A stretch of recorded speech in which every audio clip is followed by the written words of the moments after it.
Rome is usually taught as a straight line: kingdom, republic, empire, collapse. But that story's wrong. In this video, you're going to see how Rome was built on violence, how it conquered without calling itself an empire, why its own success broke the republic, and how Rome fell without actually disappearing. By the end, you'll understand not just what happened, but why Rome survived longer than any ancient civilization ever should have. Rome collapsed. But here's the strange part. Most Romans didn't notice. There was no single battle, no final scream, no moment where the world clearly ended. Instead, Rome died slowly, while still breathing. To understand how the greatest civilization of the ancient world rose, and why it refused to disappear, we need to follow not just events, but the mindset that kept Rome alive far longer than it should have been. And once you see it, you'll realize Rome didn't fail the way you think it did. Rome begins with a murder. According to legend, twin brothers, Romulus and Remus, were abandoned as infants, raised by a wolf, and destined to build a city together. They didn't. Romulus killed Remus and founded Rome in 753 BC. That story mattered deeply to Romans, not because it was true, but because it explained who they were. Rome believed violence creates order, outsiders can become rulers. Power belongs to those who take it. Rome was not born noble, it was born dangerous. And that mindset shaped everything that followed. For its first centuries, Rome had kings, but the last king, Tarquinius Superbus, ruled like a tyrant, arrogant, violent, unchecked. In 509 BC, the Romans expelled him and made a sacred promise. Rome would never kneel to a king again. Instead, they created something radical: the Republic. Power was split on purpose. 2 consuls, so no one ruled alone; a Senate to slow decisions, citizen assemblies to give legitimacy. This system was messy, slow, frustrating. But that was the point. Rome believed slow power was safer than absolute power. That belief would later save and destroy the Republic. Rome never said it wanted an empire. Every war they claimed was defensive, even when Rome struck first. This psychological trick mattered. It allowed Rome to expand without seeing itself as aggressive. City by city, alliance by alliance, Rome absorbed Italy. Then came the enemy that almost ended everything: Carthage. During the Punic Wars, Hannibal crossed the Alps with elephants and annihilated Roman armies. At the Battle of Cannae, Rome lost tens of thousands of soldiers in a single day.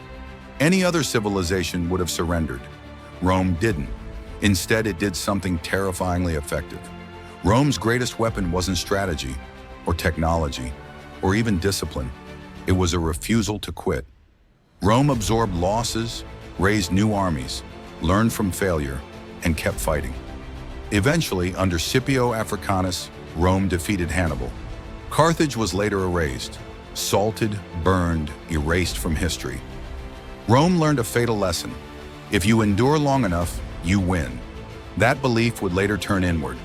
Conquest brought wealth, but not fairness. Land accumulated in elite hands. Soldiers returned home to nothing. Politics turned violent. The Gracchi brothers tried land reform. Both were beaten to death by senators. This was new. For the first time, Romans learned that violence could solve political problems. From that moment on, the Republic was living on borrowed time. Generals replaced laws. Armies followed men, not the state. Civil wars became normal. Rome still called itself a republic, but it no longer acted like one. Julius Caesar didn't break the Republic. He exposed it. He bribed the elections, ignored vetoes, conquered Gaul for personal glory. Then he crossed the Rubicon River with his army, an illegal act that meant civil war. When Caesar won, he didn't destroy Rome. He stabilized it, reformed it, centralized power. Many Romans loved him. That terrified the Senate.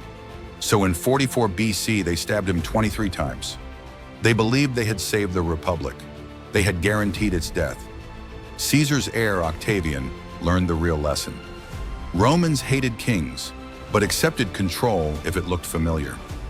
After defeating all rivals, including Mark Antony and Cleopatra, Octavian became Augustus. He didn't call himself king. He called himself princeps, first citizen. The Senate still existed. Elections still happened. The Republic still lived. But Augustus controlled the army, the treasury, the provinces. It was absolute power disguised as tradition.